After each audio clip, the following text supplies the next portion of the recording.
Outro sinal de que já estamos já nestes segundos passos acende-se quando a meditação do Evangelho, além de ser um espelho que ressalta as nossas falhas, é um farol que nos mostra os caminhos do amor cristão e nos incentiva a segui-los com o desejo de progredir cada vez mais. Você lê, por exemplo, a cena do lava-pés na última ceia e vê Jesus humilde aos pés dos apóstolos, prestando-lhes um serviço próprio de escravos e dizendo-lhes depois: Eu vos dei exemplo para que, assim como eu vos fiz, assim façais vós também. Se compreenderdes estas coisas, sereis felizes se as praticardes. Pode ser que, ao lermos esta cena do lava-pés, nos venha à memória aquele trecho paralelo do Evangelho em que Jesus nos pede: O que quer ser entre vós o primeiro, faça-se vosso servidor. E em que declara ao mesmo tempo que ele veio ao mundo não para ser servido, mas para servir e dar a sua vida para a redenção de muitos. Por pouco que meditemos isso tudo, o nosso coração primeiro se envergonhará e depois arderá em desejos de ter mais generosidade. Meu Deus, como fui egoísta até agora.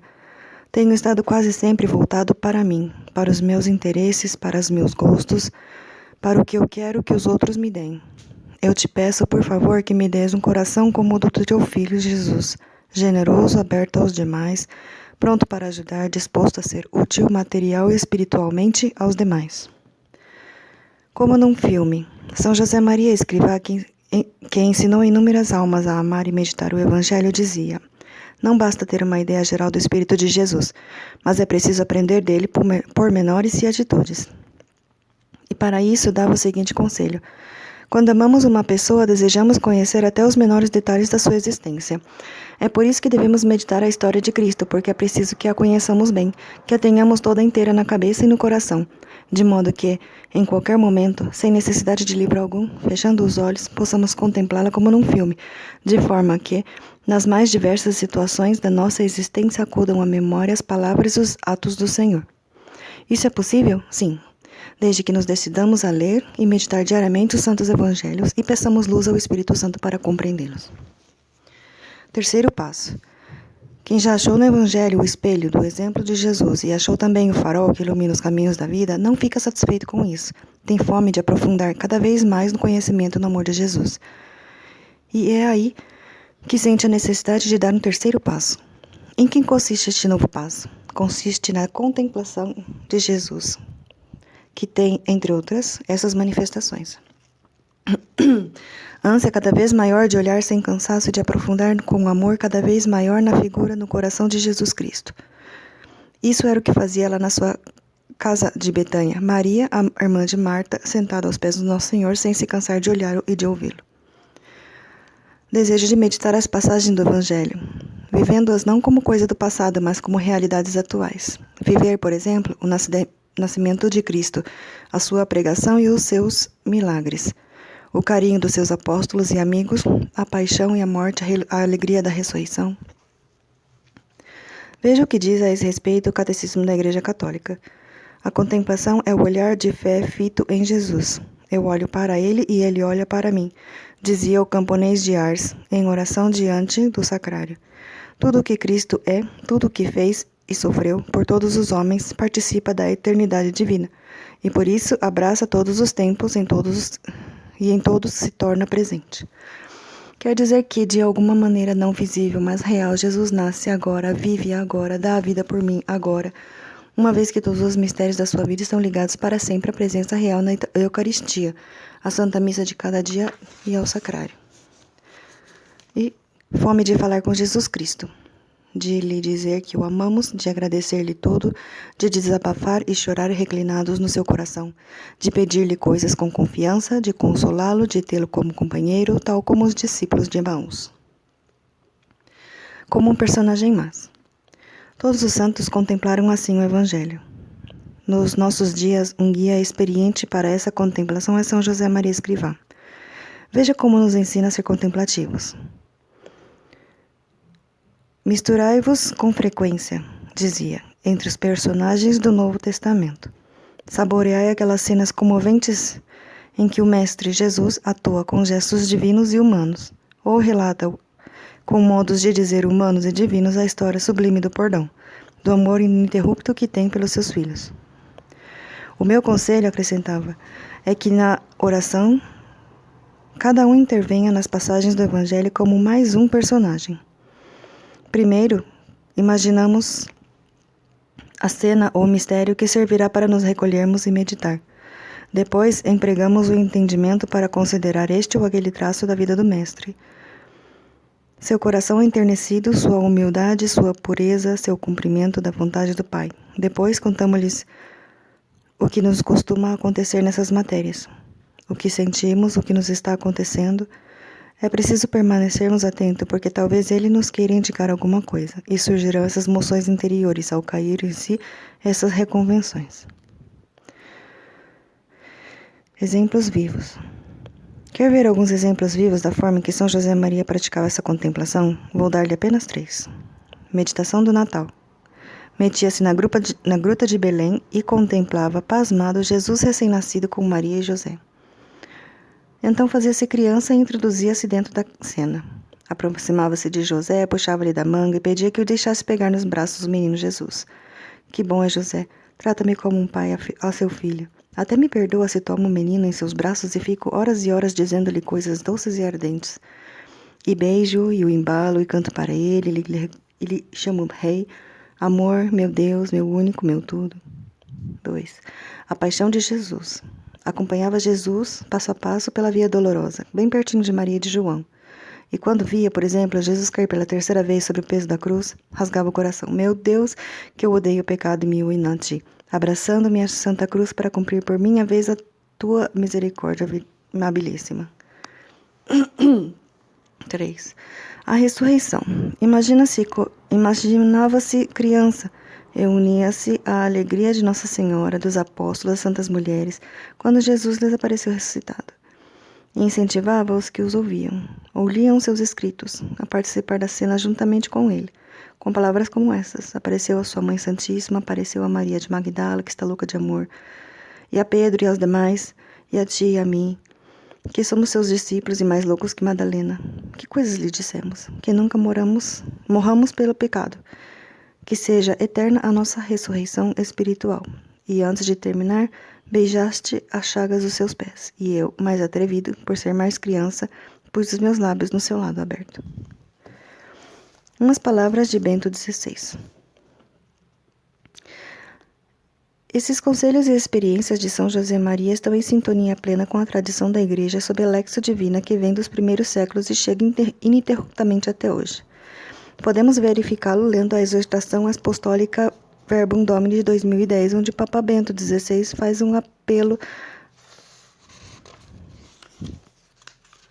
aos fiéis católicos para que pratiquem hoje a Lexio Divina ao mesmo tempo que a aplica com essas palavras. Começa com a leitura do texto, que suscita a interrogação sobre um autêntico conhecimento do seu conteúdo. O que diz o texto bíblico em si?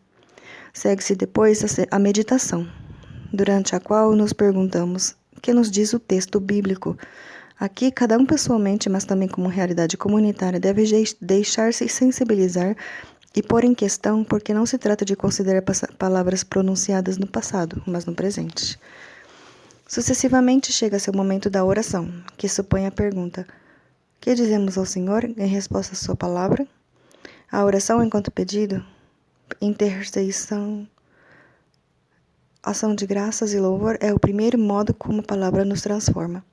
Finalmente, a Lexio Divina conclui-se com a contemplação, durante a qual assumimos como dom de Deus o seu próprio olhar ao julgar a realidade e interrogamos-nos qual é a conversão da mente, da coração e da vida que o Senhor nos pede.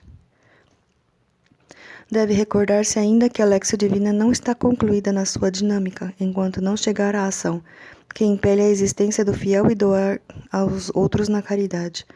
Ao chegarmos a este ponto, talvez sintamos que nos falta muito para dar este terceiro passo. Não desanimemos, aproximemo-nos da Nossa Senhora e peçamos-lhes como boa mãe nos ensine a contemplar, a viver com ela as maravilhas da vida do seu filho. O exame e a leitura. Exame de consciência. Vigiar e orar. Você se lembra que no Horto das Oliveiras, Jesus fez um intervalo na sua oração. Foi ver se os apóstolos o acompanhavam e os achou dormindo. Com pena, disse a Pedro: Não pudeste vigiar 1 hora comigo? E a todos: Vigiai e orai para não entrardes em tentação. Uma das melhores maneiras de vigiar, como Jesus nos pede, é fazer todos os dias o exame de consciência. Um balanço do nosso dia diante de Deus, cheio de sinceridade, que se pode resumir em 3 perguntas que São José Maria às vezes conciliava: o que eu fiz bem, o que eu fiz mal, o que poderia ter feito melhor, o que poderia fazer melhor amanhã. Talvez você me diga: eu já tentei fazer esse exame, mas é complicado. Não sei por onde começar e, além disso, à noite estou cansada e não consigo pensar. Tem razão, não é fácil. Por isso, talvez possamos ajudá-lo em algumas sugestões práticas. Vamos ver. Algumas sugestões. Para começar, 3 ideias claras. Primeira, o exame deve ser simples e breve. Podem bastar 3 ou 4 minutos, nunca complicado. Segunda, o exame será bom se nos ajudarmos nos ajudar a enxergar algumas falhas daquele dia e a pedir perdão a Deus por elas. A ver também como perseveramos nas resoluções boas. Terceira, o exame será completo se terminar com alguma resolução, muita prática, de melhorarmos em algum ponto do dia seguinte. Por exemplo, sermos mais pontuais no trabalho ou falar mais com a família. É importante ter em conta que, embora seja aconselhável, não é obrigatório fazer o exame à noite, a última hora do dia, se estamos caindo de sono. Convém fazê-lo no momento em que a cabeça seja ainda lúcida, por exemplo, antes do jantar, em lugar isolado, e antes de mergulhar na TV. Ou antes de nos deitarmos, mas estando ainda em pé, sentados numa poltrona ou no local de trabalho, concentrando-se no momento antes de encerrar o expediente, ou até mesmo no início do dia seguinte, fazendo, junto com as orações da manhã, um breve balanço do dia anterior. Cada qual tem que achar o seu bom momento para o exame. Deve-se evitar fazer o exame na cama, já deitado. Esse mesmo conselho, lembra? Dávamos ao falar a oração mental. Quem tiver suficiente autocontrole da sonolência ou padecer de falta de sono, pode arriscar-se a ler, a orar mentalmente, a rezar o terço e fazer um exame na cama. Mas não se engane, você já se conhece. Se tiver o cochilo fácil, sabe muito bem o que acontecerá. Vai adormecer sem fazer nada. Ainda uma sugestão dirigida a pessoas que quiserem fazer o exame com o máximo proveito: não faça o exame sem ter à mão uma agenda, um caderninho ou uma caneta. Daqui a pouco, veremos o que é bom anotar. E desculpe as repetidas recomendações que faço sobre a agenda, não é mania, é experiência. Em que assuntos nos convém pensar? Antes de responder esta pergunta, quero deixar muito claro uma ideia. Não pretendo aconselhar nenhum método rígido de exame. É uma matéria em que deve haver muita liberdade e cada qual tem que achar o seu modo de fazer um bom exame. Portanto, tudo o que eu disser a seguir são apenas sugestões, meras sugestões que têm sido úteis para outras pessoas. Vamos a elas. Comece pedindo luz ao Espírito Santo para fazer um bom exame. Vinde, Espírito Santo, que eu veja. Pode ser útil, inicialmente, dar uma olhada rápida ao dia, procurando lembrar alguma coisa negativa que cutuque na consciência. Tive uma briga feia em casa. Tive preguiça de cumprir tal dever. Deixei-me dominar pela ira daquele momento. Abusei da minha comida e jantar. Falei palavras ofensivas a tal colega. Cedi à imoralidade na internet. São faltas fáceis de lembrar, sem necessidade de uma análise demorada. Uma vez recordadas, peça sinceramente perdão a Deus. Senhor Jesus, Filho de Deus, tem piedade de mim, que eu sou um pecador. E proponha-se a lutar. Mas é bom não reduzirmos o exame diário a uma espécie de preparação para a confissão, ainda que o exame diário facilite preparar boas confissões. Muitas vezes, além de nos determos brevemente nas faltas, será bom detenermos um pouco mais nas coisas boas. Concretamente, todos deveríamos ter um pequeno programa das melhores, que desejaríamos alcançar, de preferência listada na agenda. Por exemplo, um plano de vida diário de orações, de recitação do terço, de alegrias, de leituras espirituais com seus horários previstos. 2 ou 3 mortificações que nos ajudem a ter, por exemplo, mais ordem, ou segurar a língua, ou controlar a agulha de chocolate, ou cerveja, etc. Um pequeno programa de ajuda aos outros, também de ajuda espiritual e apoio moral. Vou conversar mais com fulano, procurarei ajudar essa pessoa nisso e aquilo. Se revisarmos diariamente essas listas, veremos uns pontos positivos que houve e aqueles em que tivemos mais falhos, e poderemos então fazer 1 ou 2 propósitos de luta para o dia seguinte. O ideal seria abrir uma folha na agenda, uma página no computador para nela ir listando esses propósitos. Por exemplo, 3 de maio. Amanhã ser mais otimista nos comentários quando estiver à mesa lá em casa no jantar. 4 de maio. Amanhã levantar na hora certa sem ceder 5 minutos à preguiça e fazer com calma a oração. 5 de maio. Amanhã não deixar de dedicar a tal hora pelo menos 10 minutos à leitura do Evangelho de outro livro. 6 de maio. Amanhã ligar para esse parente que tem esposa doente, marcar uma visita ou pelo menos mostrar-lhe que estou interessado e rezando. Como dizia acima, são apenas algumas sugestões. Veja você qual seria, no seu caso, a melhor maneira de fazer esse breve exame, de modo que o ajude a retificar as falhas e a subindo, dia após dia, pela escada do amor e da perfeição cristã. A leitura espiritual. Há muitos tipos de leitura religiosa, mas eu não vou falar agora nem todos, nem sequer de vários deles. Apenas falarei de um, daquele que na linguagem clássica cristã se chama leitura espiritual em sentido estrito e que costuma fazer parte do programa diário das pessoas que querem levar a sério a sua vida interior.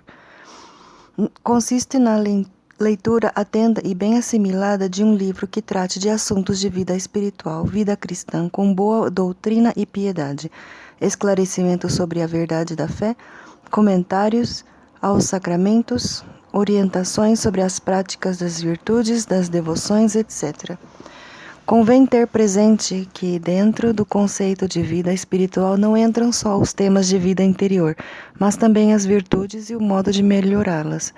A fé, a caridade, a paciência, a firmeza, a temperança, a constância, etc. Bem como os defeitos, a vaidade, a preguiça, a ira, a inveja, a desordem sexual, etc. E o modo de vencê-los.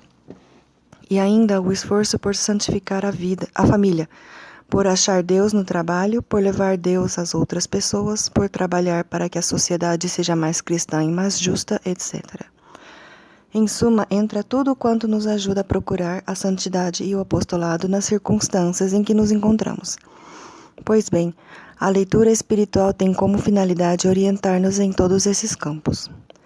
Como fazer a leitura espiritual? Antes de mais nada, é preciso convencer-se de sua necessidade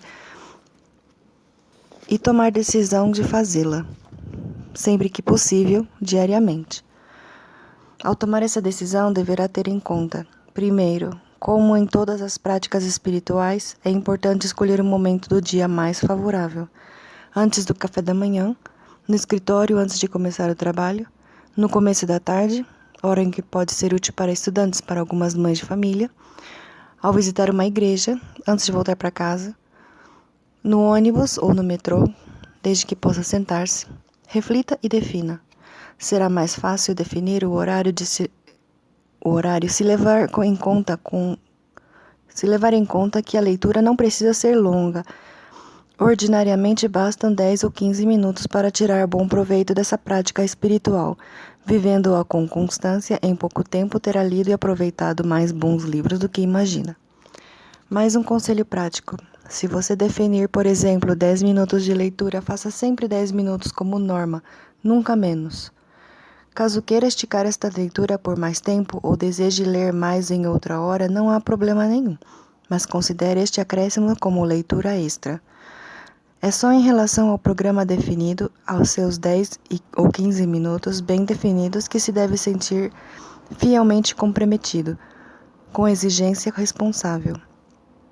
Escolha bem, em cada momento, o livro de leitura espiritual mais adequado. Para isso, é muito útil pedir conselho a uma pessoa de critério, que conheça a sua alma e lutas da sua vida. Em todo caso, sempre que possível, procure ler um livro que vá ao encontro das suas necessidades espirituais e formativas, não um livro que satisfaça apenas a curiosidade. Uma vez escolhido o livro, leia-o devagar, pausadamente, em sequência e do começo ao fim, lendo, relendo, refletindo, rezando. Quem borboleteia nas leituras, debicando por curiosidade pedacinhos de vários livros ao mesmo tempo, sem completar nenhum, tira pouco proveito e permanece superficial na sua vida interior. Não importa quanto tempo demore a terminar um livro, mesmo que seja breve. Também não importa, antes, pelo contrário, reler vários dias em seguida os mesmos trechos do livro, se a sua intenção é de gravá-los melhor para tirar deles mais fruto. Um livro bom pode ser relido todos os anos, por exemplo, um clássico sobre a Paixão de Cristo no tempo da Quaresma, ou um bom livro sobre a Nossa Senhora em maio, mês de Maria. Depois da leitura diária, ao fechar o livro, pergunte-se: o que foi que eu compreendi e o que foi que ficou mais gravado? É muito bom ter o desejo de conhecer e de ler as obras clássicas da espiritualidade que têm ajudado inúmeras pessoas a se aproximarem de Deus. Como diz São José Maria, a leitura tem feito muitos santos. Para ter ideia do tipo de livros de que estou falando, vou citar uns poucos dentre os universalmente mais conhecidos.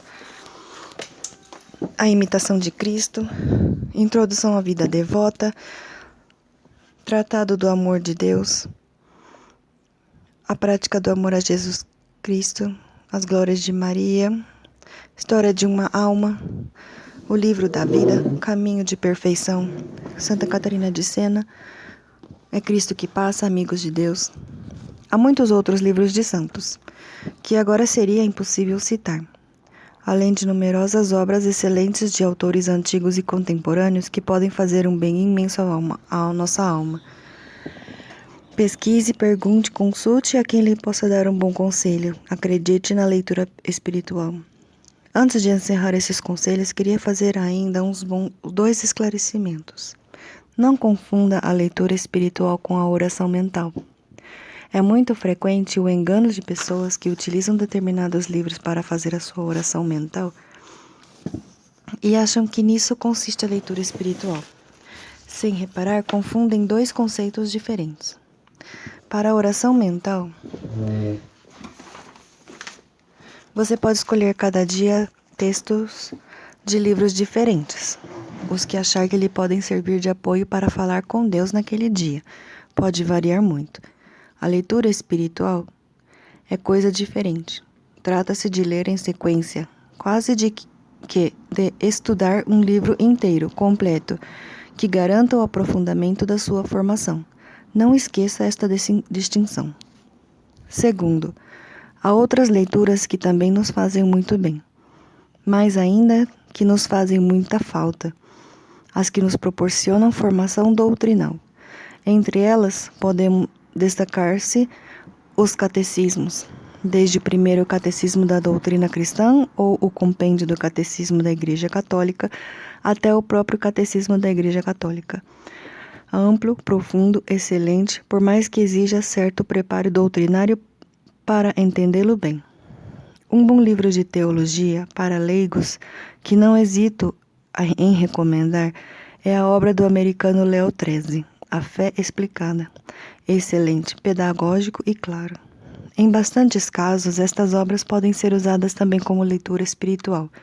Hoje, num mundo de ideias confusas, o estudo da doutrina é uma necessidade vital para todos nós.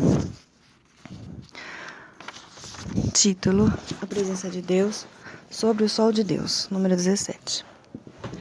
O Pardal, a Despedida e a Promessa. Pouco tempo antes de falecer, São José Maria Escrivá dizia a alguns dos que estavam perto dele: rezem por mim para que seja bom, isto é, para que tenha a presença de Deus e seja mortificado.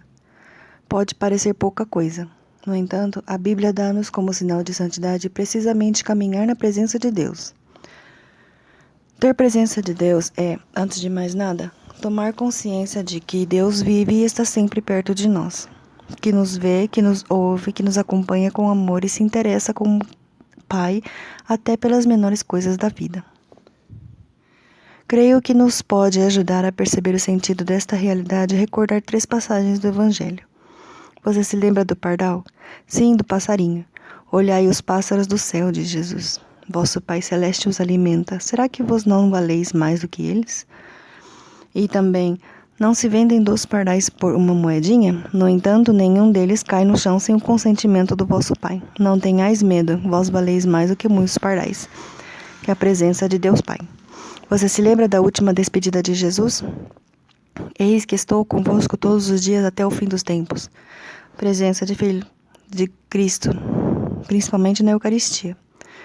Você se lembra da grande promessa de Jesus na última ceia? Eu pedirei ao Pai e ele vos dará outro Consolador, o Espírito Santo, que ficará para sempre convosco, o Espírito da Verdade, que permanece junto de vós e está em vós. É a presença do Espírito Santo.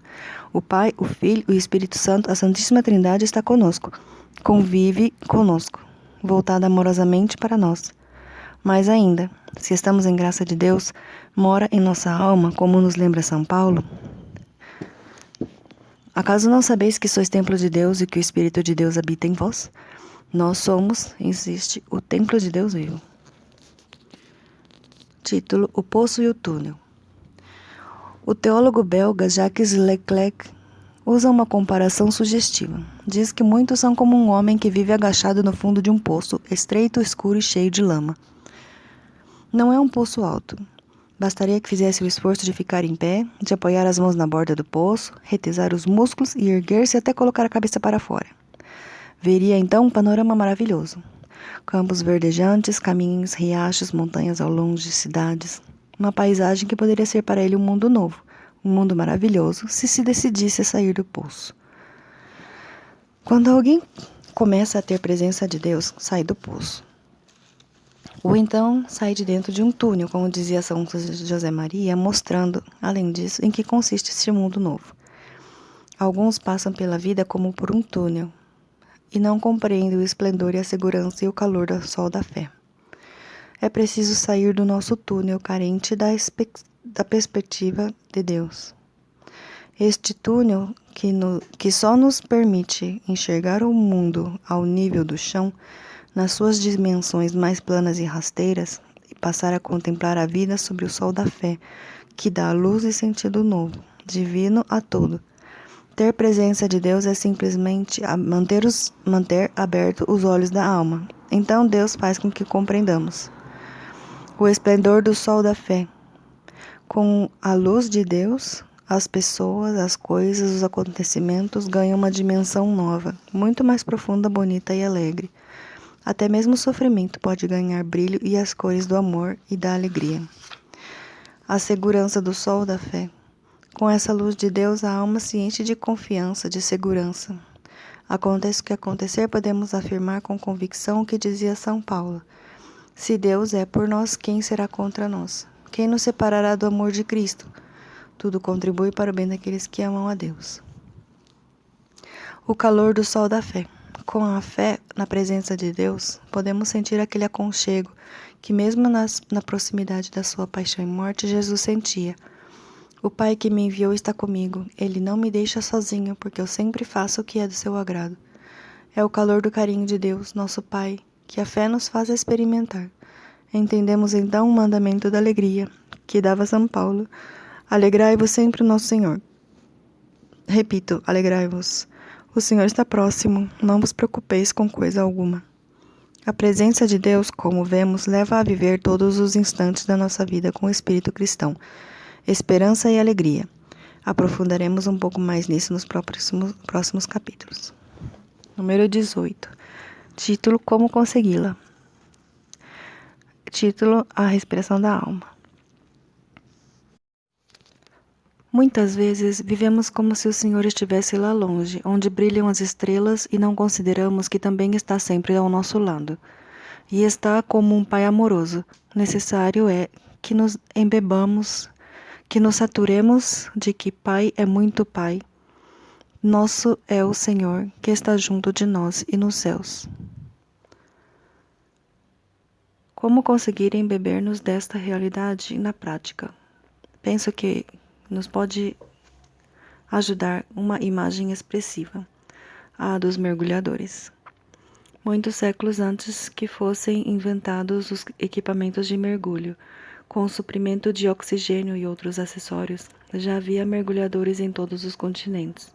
Por exemplo, os pescadores de pérolas do Mar Vermelho ficavam dentro da água durante um bom tempo. Necessariamente tinham que sair à tona com uma frequência determinada para respirar sob pena de morrerem afogados.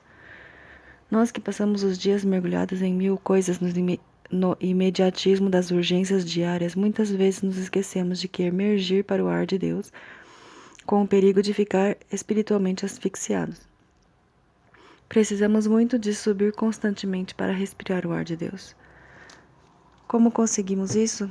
Sempre que lutamos por lembrar-nos dele, mediante atos explícitos de presença de Deus e também de Nossa Senhora, dos Santos, dos Anjos, consistem em breves momentos, desejos, aspirações e orações impregnados de fé e de amor, que servem como elevadores da alma para Deus.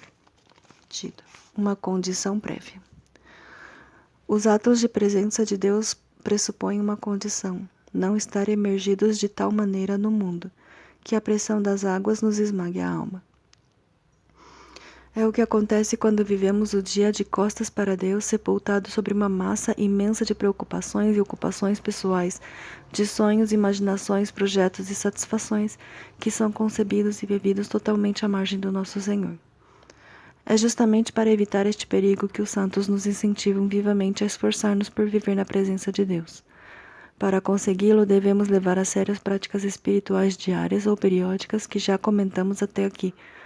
Elas deixam a alma aquecida como se aquecem os atletas antes de competir, pronta, desperta, disposta a dar com leveza o salto para Deus no meio das tarefas e da agitação do dia.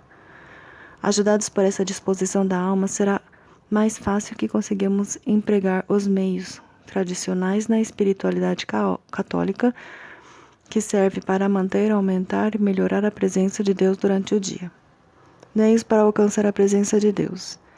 Existem diversos meios para nos lembrarmos de Deus, cuja eficácia foi comprovada pelos santos durante 2 milênios. Vou lembrar alguns deles, fazendo antes, porém, 2 ressalvas importantes. Esses meios têm o papel, por assim dizer, de muletas. Devem escolher-se e usar-se com sensatez e liberdade de espírito, na medida em que nos ajudem a lembrar-nos de Deus durante o dia. Se não nos ajudam, vamos deixá-los de lado, como se faz as muletas desnecessárias. O que não se pode fazer, se queremos viver com Deus, é não usar nenhum. Não nos esqueçamos de que quem guia a nossa alma é o Espírito Santo, que sopra onde quer. Por isso, o primeiríssimo meio é deixar-nos guiar docilmente pelas inspirações do Espírito Santo, que não faltam quando a alma tem boa vontade e é alma de oração. E agora vamos às sugestões. Eu sinto muita alegria quando um amigo ou conhecido me fala do filho recém-nascido ou da esposa ou da família inteira e me mostra sorridente a foto digital deles no celular ou na agenda eletrônica. O carinho faz-lhe sentir a necessidade desses lembretes para tê-los presente. Todo coração precisa da presença dos seus amores. O nosso coração, quando quer amar a Deus, precisa da mesma coisa. Por isso, um bom meio de alimentar a presença de Deus é, entre outras coisas, o que comentaremos a seguir. Colocar nesses aparelhos eletrônicos de uso diário e no computador do trabalho, no tablet, etc., alguma imagem de Cristo, de Maria Santíssima dos Santos. Na internet achamos um estoque grande. Depois de inseri-los, bastará um olhar de carinho para esses ícones, e estaremos fazendo um ato de presença de Deus. Também será um ato de presença dirigir-lhes uma invocação, uma oração breve, um pedido para as necessidades daquela hora ou um oferecimento concreto. Oferecer a Deus o trabalho daquele momento. A resolução de sermos mais delicados com os outros, de aproveitar melhor o intervalo ocioso nas tarefas. A mesma finalidade pode se alcançar por meio de um crucifixo ou uma imagem da Nossa Senhora, ou de um santo da nossa devoção, colocados discretamente como elementos decorativos no escritório, consultório, etc., que possamos ver enquanto trabalhamos, e colocamos também em lugar nobre da casa, no quarto e na cozinha, mas, insisto, de maneira discreta e, se for possível, artística, evitando transformar a casa num convento. Também é ótimo utilizar como despertador lembrete uma estampa de Nossa Senhora, ou outra diferente, colocada na carteira ou uma medalha, mas tudo com naturalidade e discrição. Ter presença de Deus não é exibir a religiosidade à toa, nem fazer o papel de católico público. A melhor maneira de mostrar a nossa fé aos outros é a nossa vida cristã autêntica.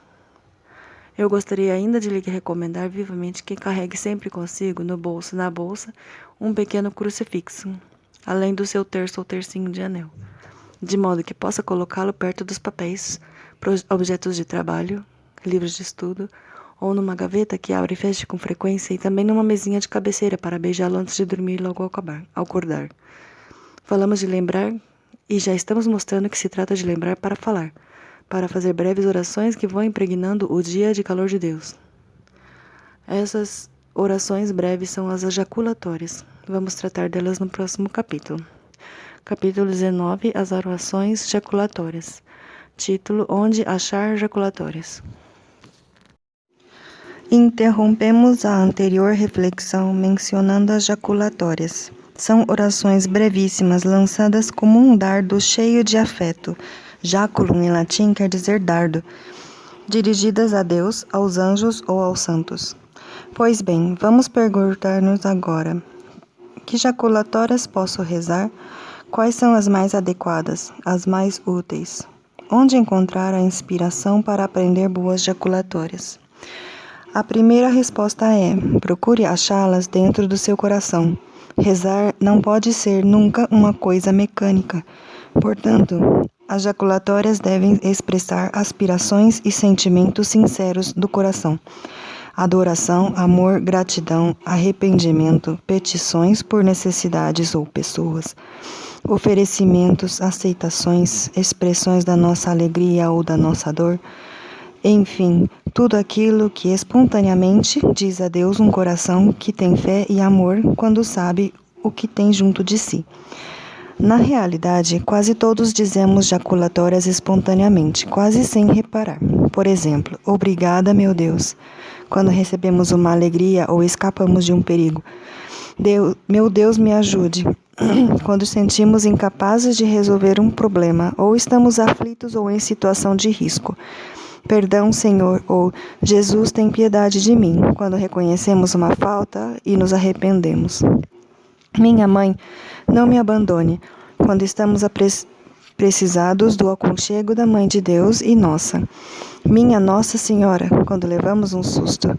Meu anjo da guarda, me acompanhe e me proteja, quando saímos à rua. São José, meu Pai, Senhor, interceda por mim, por diversas necessidades ou desejos, etc. Outra fonte de jaculatórias inesgotável é a Bíblia. Colocar exemplos seria interminável, desde versículos dos Salmos. Senhor, sois vós quem eu procuro.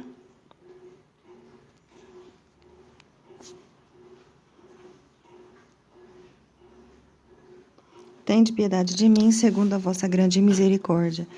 Meu coração está pronto, ó Deus, meu coração está pronto. Até as frases que os personagens do Evangelho diziam. Senhor, se queres, podes limpar-me. Senhor, que eu veja. Senhor, eu creio, mas ajuda a minha incredulidade. Pai, pequei contra o céu e contra ti. Ó Deus, tem piedade de mim, que eu sou um pecador. Senhor, tu sabes tudo, tu sabes que eu te amo. Meu Senhor e meu Deus.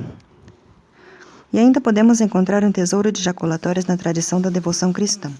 Bastaria pensar, por exemplo, nas numerosas jaculatórias que compõem a ladainha que se costuma rezar depois do terço. Podemos resumir essas jaculatórias tradicionais em dois grupos. Aquelas que nós escolhemos dos textos litúrgicos da Igreja.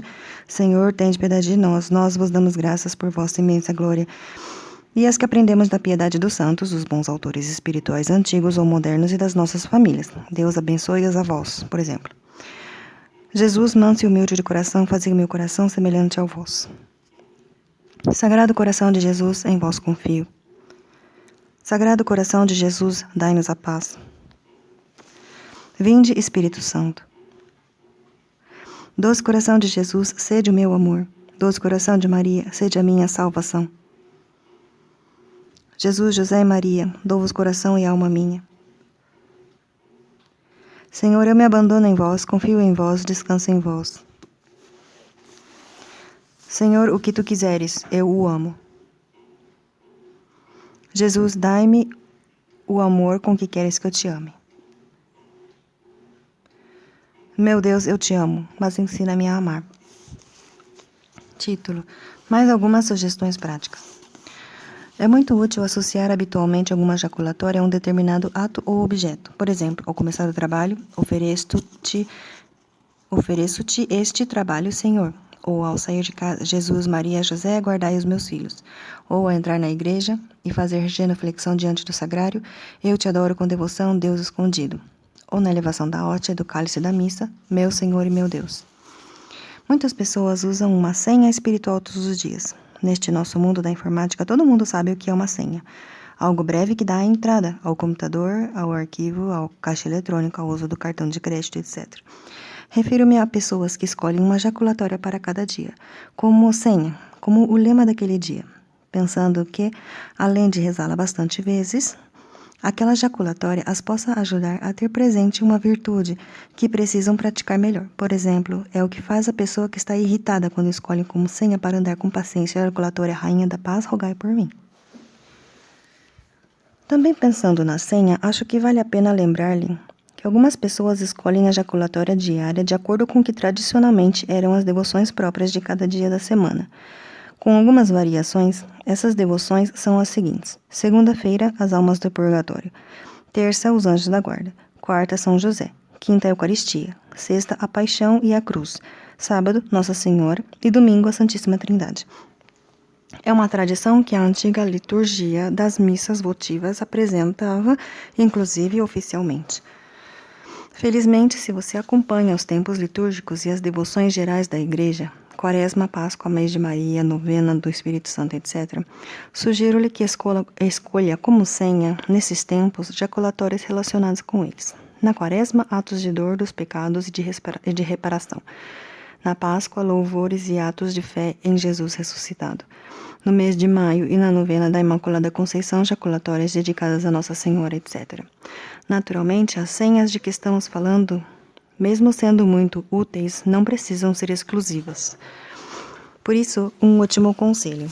Ainda que você decida escolher uma jaculatória para cada dia, reze outra se que preferir com liberdade de coração. Procure fazer tudo o que vimos neste capítulo com simplicidade. A sugestão que lhe fiz de possíveis jaculatórias é para ajudar, não para complicar.